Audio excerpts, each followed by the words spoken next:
দেখো বন্ধুরা, যেদিনকে আমরা খুলনা যাত্রী যাচ্ছিলাম সেদিনকে বাসে যেতে যেতে আমি একটা ভিডিও করেছিলাম তোমাদেরকে দেখানোর জন্য। তো সেই ভিডিওটাই দেখো, এই যে বাসের ভিতরে পুরো ভিডিওটা।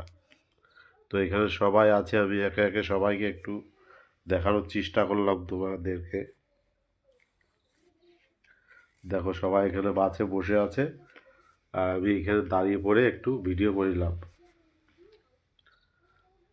এ দেখো, এই যে সামনে আমার একটা শালি আর শালা বউ বসে আছে, দুজনে খুব গল্পে মেতে গেছে। তো আমি একটু ডাক দিলাম, তো আমার শালি একটু ড্যান্স করে আমাকে দেখিয়ে দিল।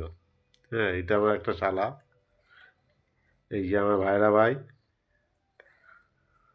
আর এইখানে সামনে আরও কয়েকজন আছে, এখানে আমার শালা বউটো আছে। তো ভিডিওটা তোমাদের কেমন লাগে, ভালো লাগলে একটি লাইক কমেন্ট আর শেয়ার করবে। নতুন যারা দেখছো তাদের দৃশ্যে বলবো চ্যানেলটাকে সাবস্ক্রাইব করবে আর পাশে থাকবে, পুরো ভিডিওগুলো দেখবে। তো এইটা আমার ছেলের বন্ধু, ও একটু হাই করে দিল।